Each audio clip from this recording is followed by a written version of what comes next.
Welcome back to the West London Sport QPR podcast as we finally get to discuss a win at Loftus Road following Tuesday's dramatic victory over Stoke. The 4-2 win over the 10-man Potters some 260 days after Jeff Beck last belted out Hi-Ho Silver Lining at Loftus Road was a fitting end to an evening where the club did a fantastic job in marking the sad passing of Terry Venables last Sunday. Venables is without doubt one of the most important and influential figures in the club's history. Following his appointment in 1980, he took the team from the lower reaches of the second division to the FA Cup final and qualification for European football in just 4 seasons before leaving to manage Barcelona.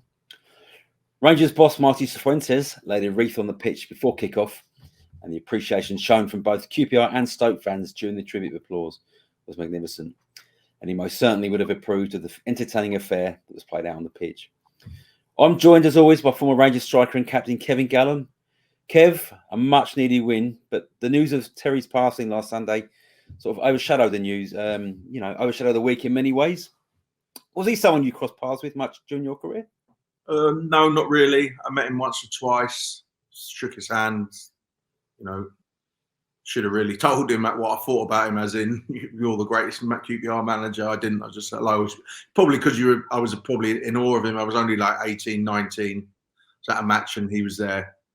But yeah, what a man for QPR, what a manager. But also, a lot of people forget he played for the club. But anyone you speak to who worked with him or worked under him or played with him, would say the greatest of things about how good he was, how personable, good-humoured, but also what a great manager and what a great coach. And, I remember Jerry Francis talking fondly of him when he was a manager at QPR, as in when he played with him. And I think he signed him for Crystal Palace maybe as well, and then signed him back for QPR. I don't know, but there's a connection of signings. But, the players that who played under Terry Venables in that QPR team in the early 80s, the stuff they put on social media saying what a great man he was and what a great coach, and everyone followed it exactly what he said, and he was ahead of his time as a manager and as a coach. And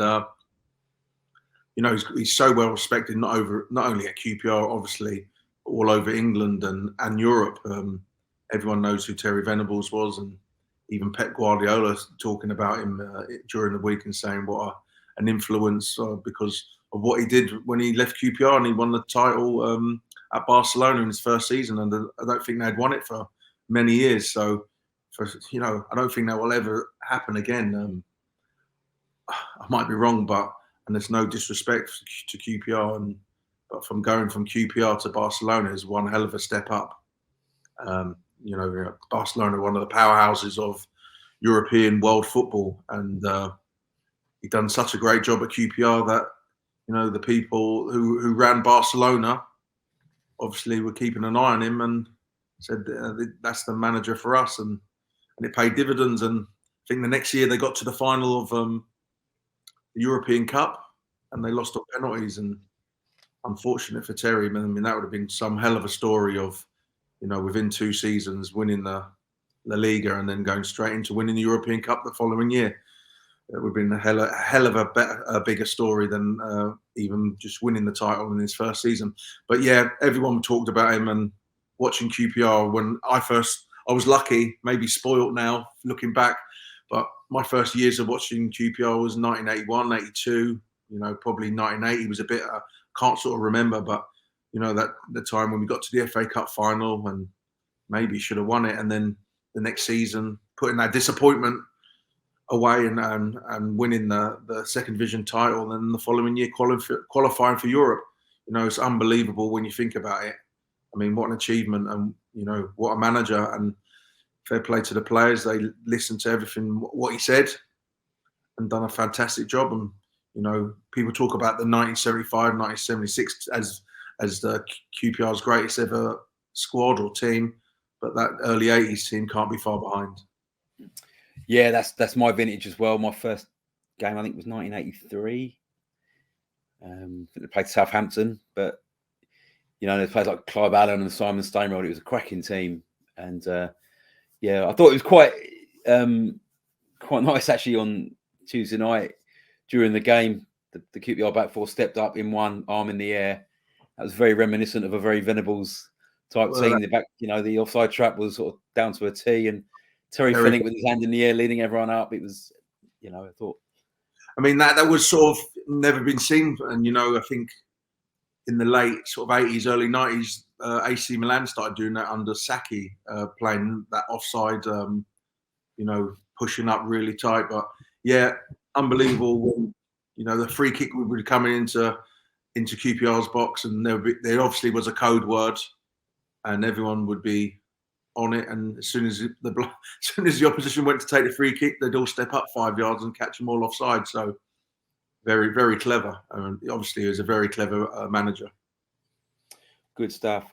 Right. So moving on to the action. 2 games in quick succession. A narrow 1-0 defeat at Norwich last Saturday. I was working at that, and there was ultimately it ended in defeat, and the football's a lot better, but aside from Sam Field missing a very good chance right at the end, Rangers didn't really trouble the keeper enough, and Norwich were there for the taking, but a lot better on Tuesday though, Kev. 4-2 win, 3 goals at the Loft End, 4 goals in the game. What's happening? I know it's been a long time talking about a win at home, but also to score so many goals as well, and fantastic atmosphere. I thought first half we weren't great. I thought Stoke surprised me. I didn't think they were as good as they were. I thought they had some really good movements, and I checked the stats, and it wasn't great possession wise. 67 for them in the first half, 33 for us. So we were a little bit conceding possession, and we looked like we were sort of, we did look dangerous on the counter attack. We should have went 2-0 up. I mean, very poor miss by Lyndon Dykes. Everyone was, I could imagine everyone was, raising their eyes as straight away they equalised and rolling their eyes, and you thought it's going to be one of those days again, and then the man's sent off, and you think it's going for us. And then, to be fair, that the centre mid scored a really cracking goal from the edge of the box, and you're like thinking this is going to be one of those nights. But fair play, the manager made some really good substitutions, and what he did was he took Dunn off and he brought on Clark Salter, who, when you're playing against 10 men, you get more of the ball, and you need your better passers on the pitch. And what he done well with his, what was very good with his substitutions, he put on Clark Salter, who's probably better on the ball than Jimmy Dunn. And he moved Ilias Chair into centre midfield for that extra pass and get on the ball and create more openings and more chances. And it worked a treat. And in the end, we deserved the 3 points. Some really good goals. And the atmosphere and the celebrations for the third was, something I haven't seen down at QPR for a long while. So really good good result, but much needed, and hopefully, can follow it on. And that's a bit of a confidence boost and get that jinx off the back, especially for the home form and scoring goals at the Loft. Yeah, I mean, almost ironically, it was out of the 4 games Cifuentes has had in charge. I thought this was perhaps QPR's, well, certainly for 70 minutes, their poorest display. I agree with you. I thought Stoke in midfield were the better side. Being down to 10 men, it can always sometimes be more difficult to play against 10 men. But I mean, albeit it was a good goal, their second goal, but very well taken. But it looked like we were the team with 10. Rangers were the team with 10 men. The way they defended that goal, the space he had to kind of pick his spot. And perhaps a friend of mine said at the time maybe he missed a trick not changing it when they went down to 10 men, but you can't. That's nitpicking a little bit because the changes he made were really proactive. It's unusual for a manager to change the centre back and the right back during a game. It's very, very rarely you see it actually, but you've articulated the reason behind it, and it's good to see that a manager. I mean, Mick Beale gets a lot of stick for various reasons, but he was very good at making in-game changes in the games he had in charge of QPR. And, you know, that thinking on your feet as a manager is really important. And, you know, the introduction right at the end of Larkesh, that ultimately proved to be the match winner, you know, and credit to him for coming on and, you know, getting straight into the game. And that was an amazing piece of tenacity and desire and just I mean, really, the boy he's up against, he just wanted it more, Larkesh. You know, he didn't give it up. And, you know, you put a low cross into the box, anything can happen, can't it? So, I mean, going back to you're playing against 10 men, and usually, and especially if the 10 men have just gone 2-1 up. So now that 10 men are going to drop a little bit deeper and defend that lead and try and keep it tight. And that's why I said, like, putting, forgot about Cannon. Yeah, that was a really good substitution as well. But bringing, the main one for me is bringing Illy's chair into the centre midfield, because now you have got more time on the ball because they're sitting off you. They go into a bank of four and a 5, or a 5 and a 4, and you have that little bit more time on the ball. So you need your better players and your more technical players and your more creative players on the ball, because you're going to get. And it was an inspired proactive, you said it, proactive move, bringing Ilya's chair into that position, because that's where you get more of the ball and a little bit more composure to pick that pass out, which he did. Hit the post as well, which was very unfortunate. Really good shot. And it was very good, very, very much needed victory. And just a word on Dykes. I mean, there was more than a few eyebrows being raised when he missed that chance where I was sitting anyway. It was more, you know, a few raised voices, and the voices got even louder when they scored almost immediately. And after he lost his man at the corner from that chance. But, you know, that second goal he scored, that was a top goal. That was a really high class finish. And it just begs the question, how can a fellow be clean through on goal and miss a chance like that, and then, you know, pluck the ball out of the air on his chest and turn and swivel volley into the bottom corner? It kind of, well, I guess it's credit to him as well, like, because the crowd were, you know, understandably quite frustrated. But, you know, he didn't go missing. He didn't get his head down. He just got on with it. And I suppose he deserves credit for that. But, you know, it's almost throw your hands in the air and say, you know, well, a real mixed bag. This is what I feel. I feel like when Lyndon Dykes has got too much time on the ball, and too much time, you know, when he's trying to go through on goal, than when he's doing things sort of off the cuff. And I mean, just before he scored his second goal, he had the ball came into the box and he took a really good touch and he swiveled and he shot, and it probably was going to go in, but got a deflection and went wide. So when he's not thinking about things and have too much time and he's just doing it off the cuff, then he looks like you said, he looks you know, he can finish better. He looks a better centre forward. I think when he has too much time to think about it, I'm going back last season where there was a couple of chances. I think was it Blackpool at home last season when he had one of the easiest chances ever, and he had so much time. I think it was a whole game. Yeah, and he had so much time down at the school end, and he missed. It's like he doesn't have time, and he just hits it. Then he sort of when he reacts quicker and just does it off the cuff, and he looks a much better player and a much better centre forward. But fair play to him, because he could have dropped his head. He didn't, and he scored a wonderful second goal. Really, chest and volley, swivel volley, very good.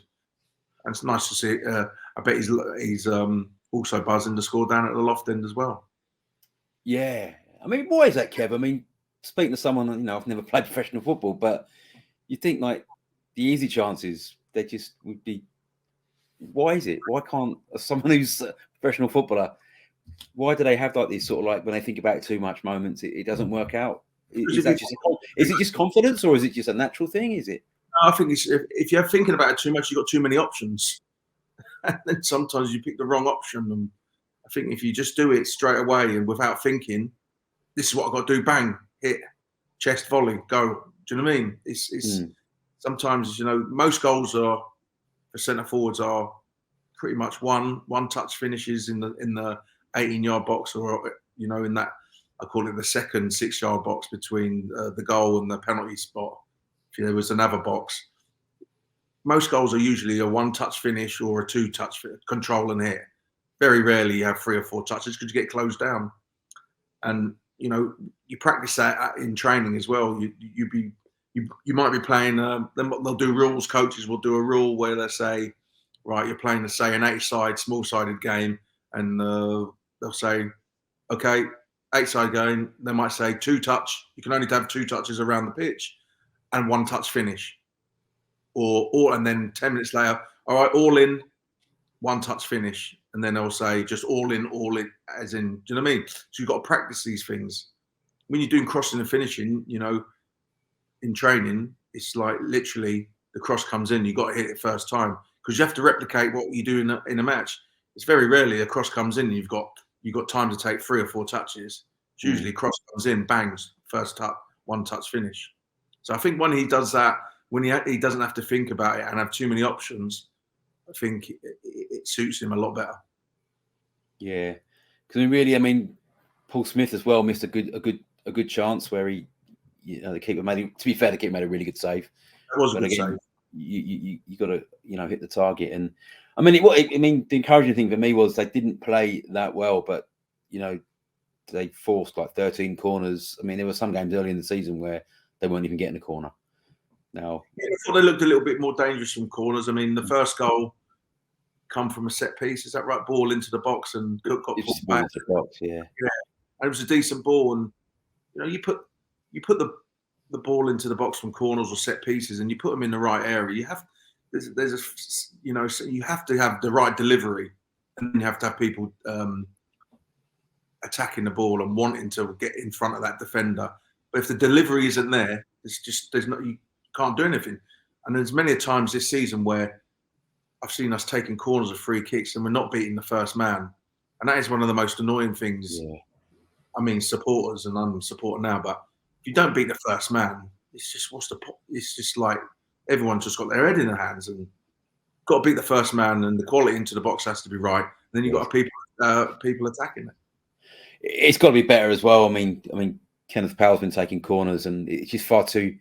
It seems every corner the keeper's it's far too easy for the goalkeeper just to pluck it out of the air. I think they need to, really work on that because there's not many goals in this team. And when you get set pieces, you've got to make them count. They have to. Yeah, it's a crucial part of the game. In years gone by, QPR teams, Warnock's teams always was decent from set pieces to get goals. And you're right. If you centre forwards, I think Dykes has scored 3 goals this season. You need to start spreading the goals around, as in, the odd centre back coming up and scoring from a header from a corner to help out the team.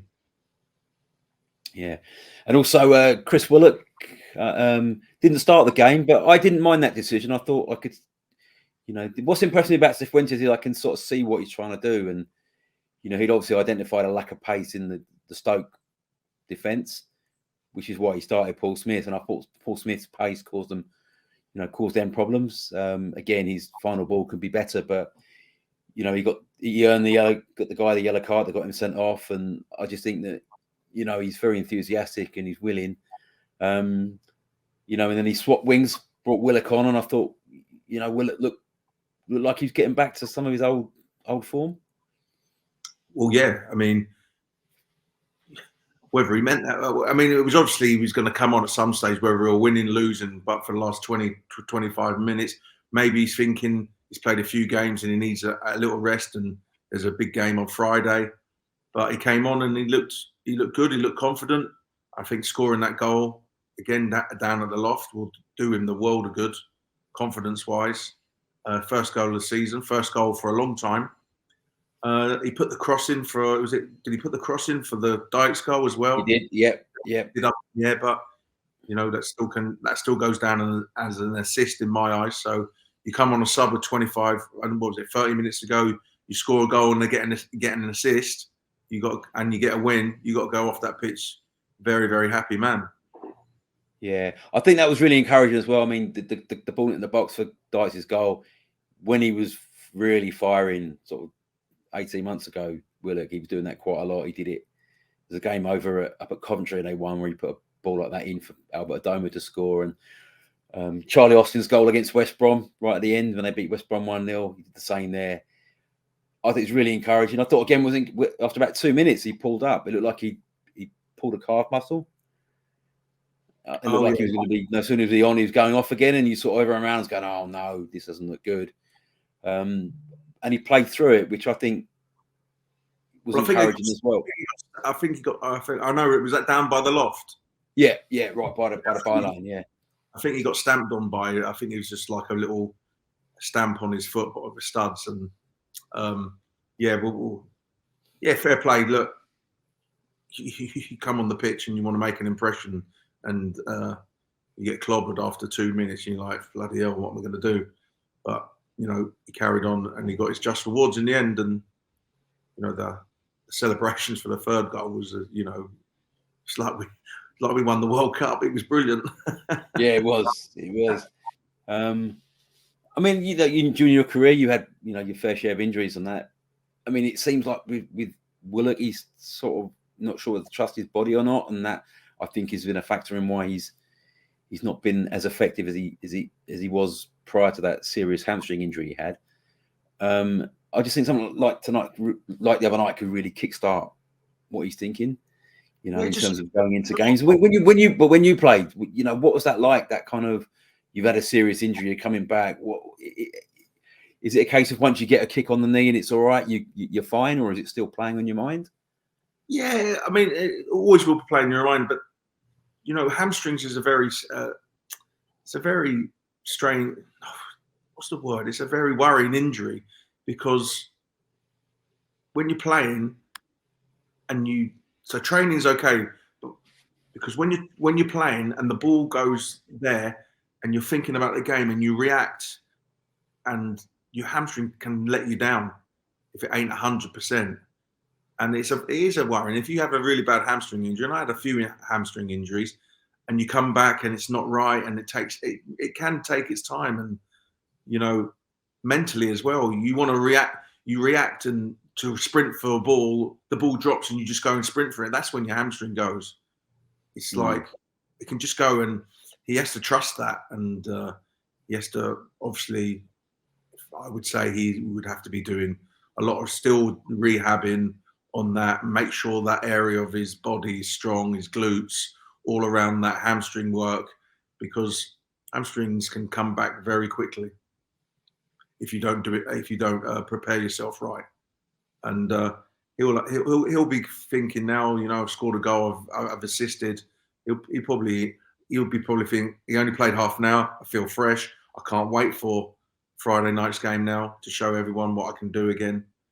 And like I said, his contract's running out at the end of the season, so he's got a big 5 or 6 months to either to earn himself a new contract at QPR or to earn himself a contract anywhere, really, because he's a free agent personally for himself. Or what QPR are going to do? Are they going to, willing to sell? If he ain't going to stay, are they willing to sell him in January? Does he want to go? Does he want to stay? Who knows? But he's got 6 months to prove to the club, to other clubs, is he fit and raring to go again? I think something like that. If he's fit and he's playing well, with his contract having so little to run, what sort of fee would you get from him in January anyway?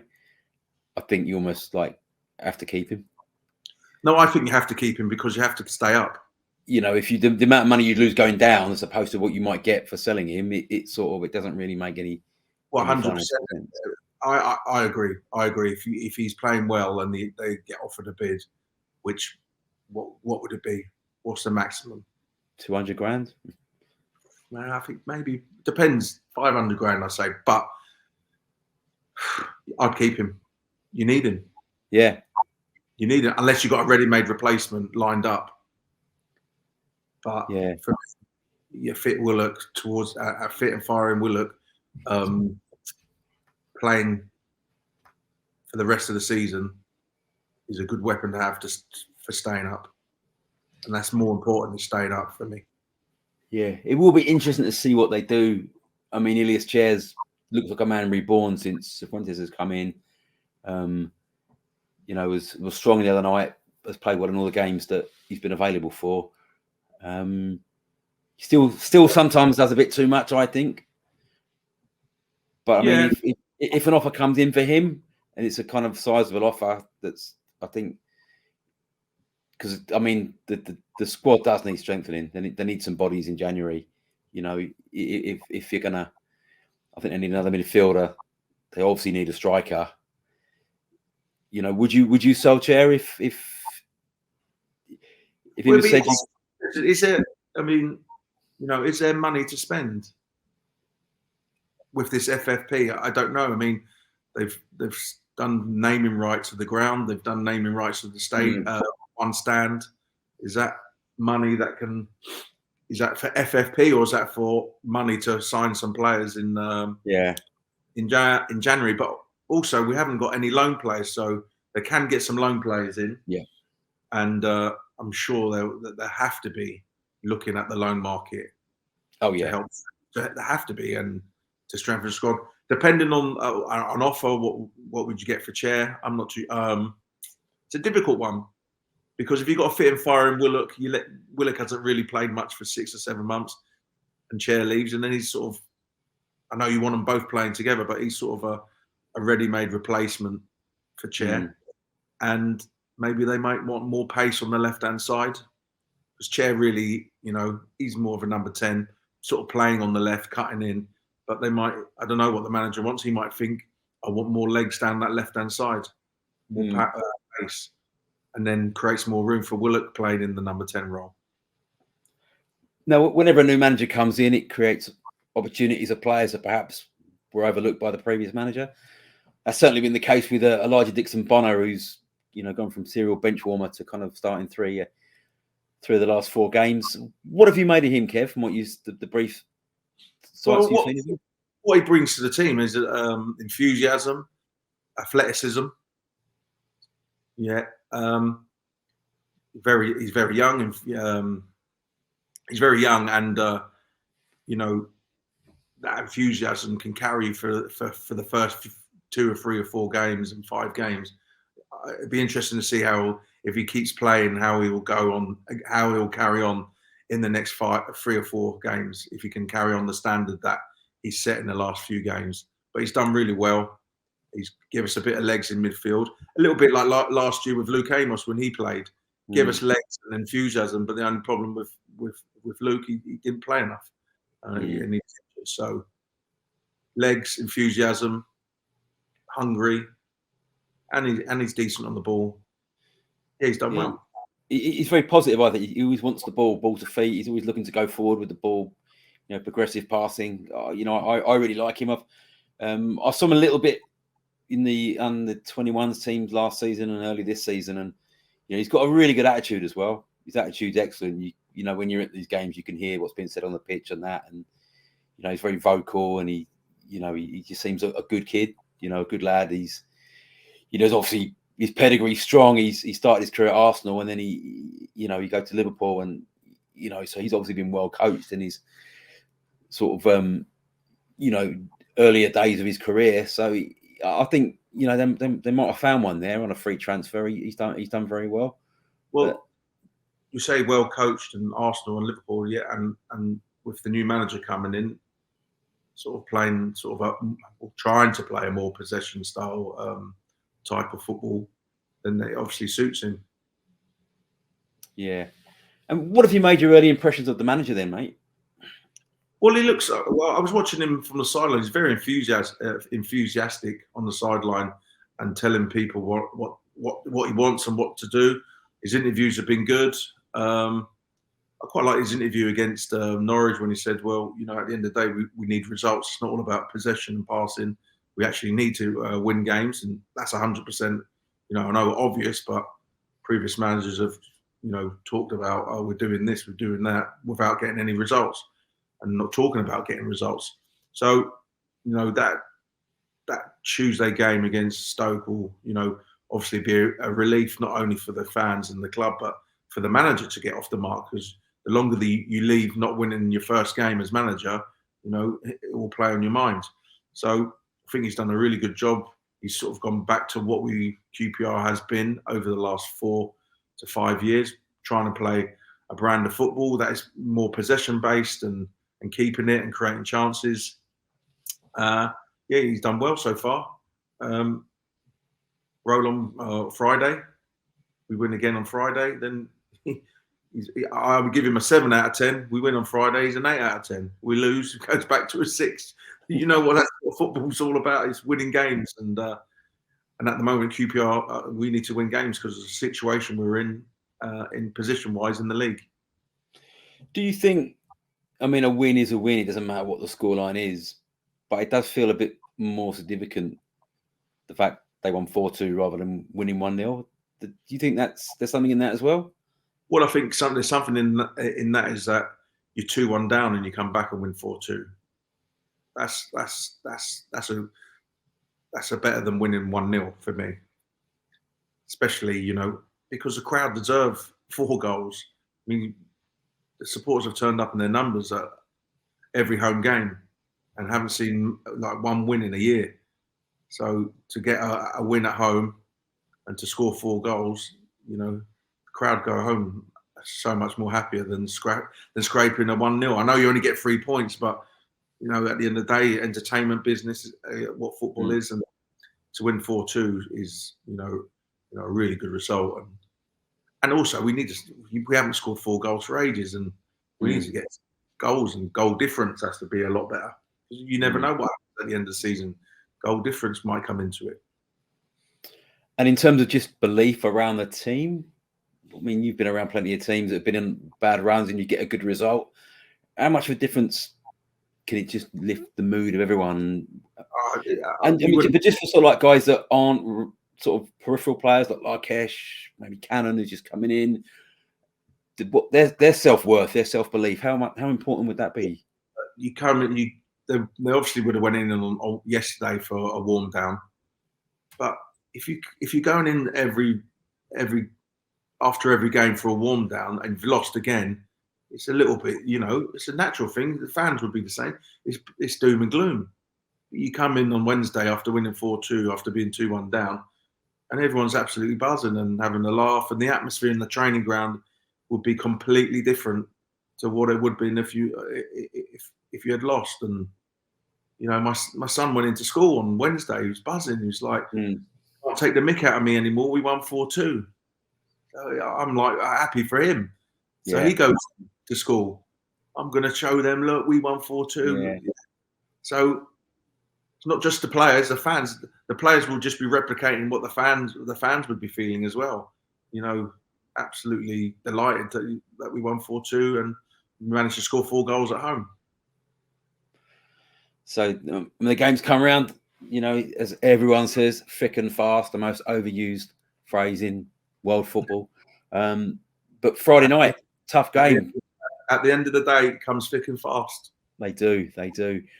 Trip up to Deepdale. There's probably closer matches you could have had on a Friday night after a midweek game, but the result probably didn't go in QPR's way last night. Huddersfield getting a kind of surprise 2-1 win at Sunderland.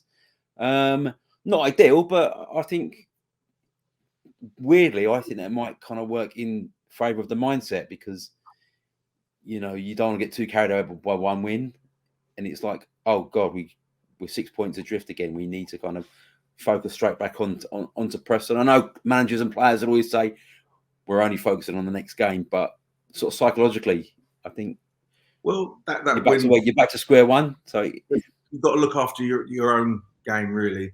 I mean, if QPR win matches, they'll get out of trouble. Simple as that. You can't worry. I know it's like you're always looking at results and stuff, and fair play to Huddersfield was a great result at Sunderland. I didn't expect that.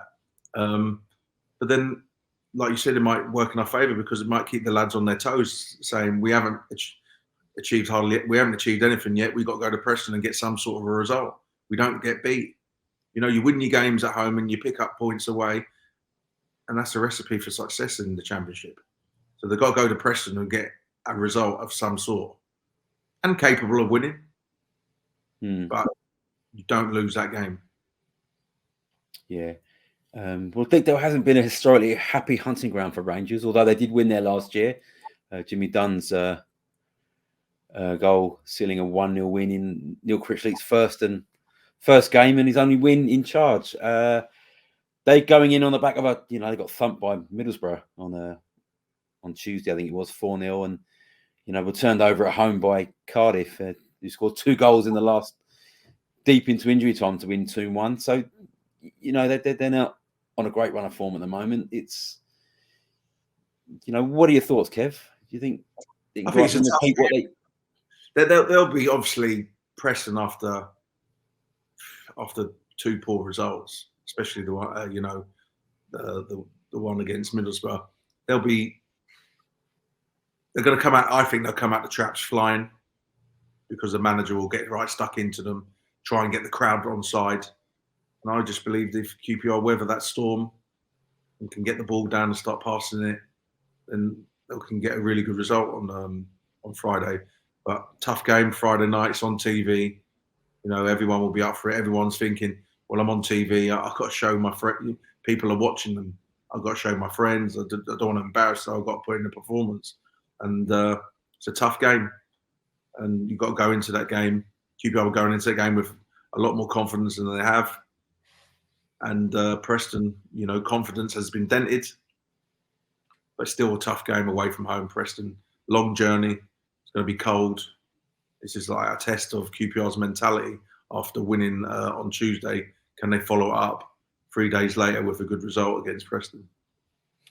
Did you like the Friday night games when you were playing? I'm not a big fan of them myself. Yeah, I didn't mind, because you usually get the weekend off. I thought you might say that. Didn't mind them. Not Preston away. Maybe at home. I didn't mind them. I always like playing, especially at home. I always like playing in the evening. I like playing QPR at Loftus Road in the evening. Yeah, not that I didn't like. I mind. I like playing all the time, but I like the evening games as well. But it's tough, and it's tough for the fans to get up there. I'm sure they'll be up there in fine voice. It's going to be a tough game. I'm going to go 1-1. I'm going to take 1-1, Ian. Yeah. With the games like that, what sort of time would you get home? I mean, the coach would go from Lancashire. Or would you ever stay? Would the team stay up there and go back Saturday morning? What would players prefer? You get it out of the way and get home? I think it would be more a case of get home. You get home about 4, so 8 o'clock, 11, half 11 by the time you get out. You're looking at 3:30, 4 if you're lucky. And the thing is, you can't sleep on them coach journeys because you're still full of adrenaline from the match. Well, I do anyway. And I'm sure they won't be in. When's the next game? Is it the following Saturday? Yeah, Hull on the. Okay, so I would say they have Saturday and Sunday off to recover. Maybe been told to go for a light jog on Sunday and stretch out and be ready for training on Monday. Yeah. So I imagine those coach journeys, when you win, there's nothing better, is there, on the long journey? No, I mean, coming home after a loss is like very depressing, because you can't be seen to having a laugh and joke on the way home when you've lost. But if you get a sort of result, again, the atmosphere and the mood is so much better. You can mess about, you can have a laugh, play cards, watch a film, all that sort of stuff. So what generally happens then after a game? Will they have like a chef on the bus who lays on dinner and what have you, or is it all food that's bussed in from? Yeah, I did bump into the players actually when I was coming back from where was it? Rotherham. All coming out of the service station. There was I pulled into a service station and there's a giant coach, and you think that's a football bus. That is. It's definitely a team bus. And saw the front, it was a QPR bus, and there's a load of squad coming out with Nando's and McDonald's and. the thing with those sort of the diet sort of goes out the window after a match. It's basically get some food in you as quickly as possible to recover, and it doesn't matter what it is. But depends what food. In the olden days, we used to have the kit man used to make the food. There would be a kitchen at the back, and it'd be like ready meals from Marks and Spencer's and stuff like that. Jerry always used to have a crate of beer on the coach for the lads. which was good because there's only a few of us would be drinking them. But yeah, there'll be no beers on the bus now. Yeah, and then they might stop off at a service station just because to stretch your legs and a bit bored. But yeah, there'll be food.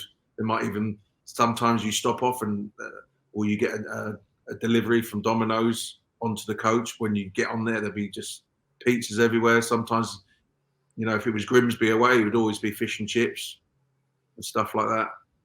So it depends, and the orders would be going in today if they've got ready meals or what you want or what pizza do you want. So they'll be all ordering it, and it should be all as they walk on the coach after the shower and changed, food ready to go. Do clubs, away teams, generally lay on food for the away team in the dressing room after? Is that how it works? No, not really. A bit plate of sandwiches, but it would be you'd find out. I don't know who would do it. The secretary would find out, or the kit man would find out from their kit man or whatever. Where's the local Domino's or where's the local chip shop, and get it delivered onto the coach as soon as they get on. There'll be food ready for you because you've got a certain window of sort of opportunity to replenish, and I think it's like half an hour to an hour, and you have to get some food down you, or else it doesn't work. That's the sports science thinking. Good stuff.